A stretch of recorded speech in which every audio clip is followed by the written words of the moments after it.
Krish, I feel like I've spent quite a lot of reports over the last few nights saying sentences like fierce fighting continues in Severodonetsk, and that is true. Just in the last few hours, the governor of Luhansk confirmed that 70% of that city is now taken.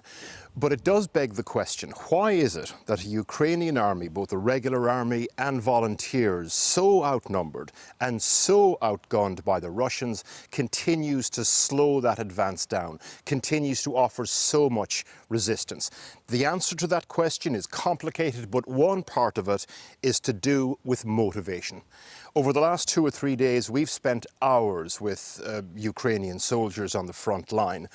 Do they complain about rations? Do they complain about disorganization? Of course they do. They're soldiers. But when you spend time with them and drill into their motivation, it often boils down to a genuine sense that they are on the vanguard of a clash of civilizations, that they are on the vanguard of a culture war in the purest form of that expression. This is not the front line, technically speaking.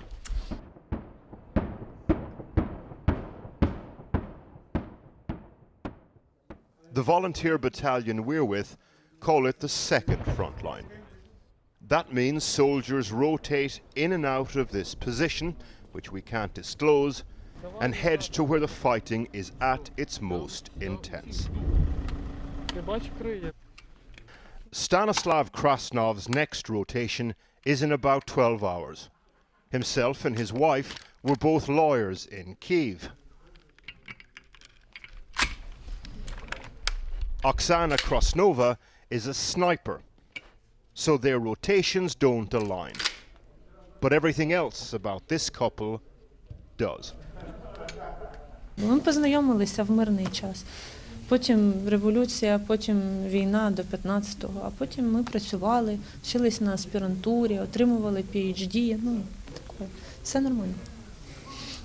I'm 100% agree with Oksana. There's no other option for him. Yes, it's true. They met fighting on the barricades during the Maidan revolution, then fought in Donbas last time round, now this war. For them, all extensions of each other.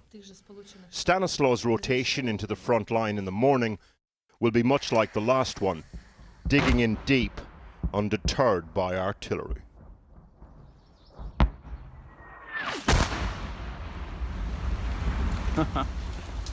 When is your next rotation into the front line? It was a big one. Yeah. Моя наступна ротація буде завтра зранку, рано вранці о 4:00. Ми виїжджаємо, і це буде на 3 доби. In the back rooms of Western diplomacy, debate has begun about acceptable Ukrainian compromise, what a messy peace would look like. That is not the conversation happening here. Би гіпотетично це могло статись, якби Україна не була, наприклад, готова до цієї війни і була б захоплена за кілька днів, як це обіцяли росіяни. Наступний крок дуже скоро, навіть не через десятиріччя, а через роки, це була б вже Європа, насправді. Польща там і так далі, і так далі. І росіяни б не зупинились, поки б вони не захопили все.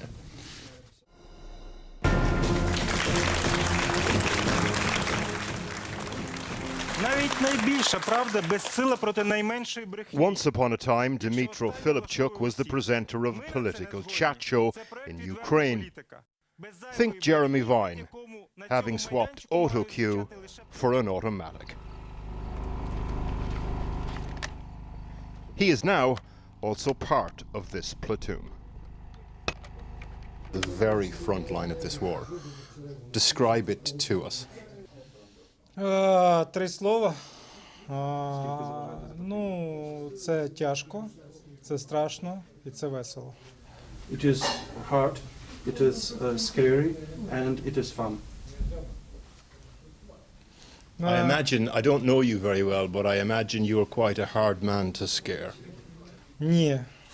Ми маємо 2 комплекти форми. Коли йдеш на передову, якщо злякався, то зразу штани міняєш. The word disparate doesn't quite do it for this band of soldiers. Just when you're getting your head around that, you meet their commander, Volodymyr Grotskov. Russia, це ж Росія, я так розумію. What? Are you from Russia? Ви з Росії? На жаль, так. Unfortunately, yes.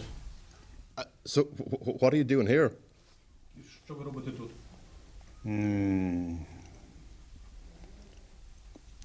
Воюю за демократический мир вместе с украинцами.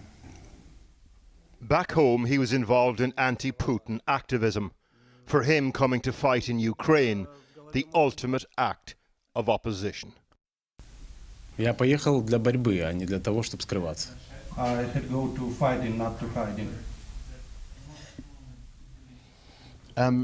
That's not the case for a lot of Russians. Why do you think some polls show so much support for the war in Russia? Я думаю, что промывка мозгов, пропаганда происходила там в течение десятилетий, поэтому все так плохо. By some estimates, 250 soldiers a day are dying on both sides in the Battle of Donbas. Most journalists get to leave places like this. These men and women do not. They wait for their next rotation further in and hope there'll be another one and another one again after that.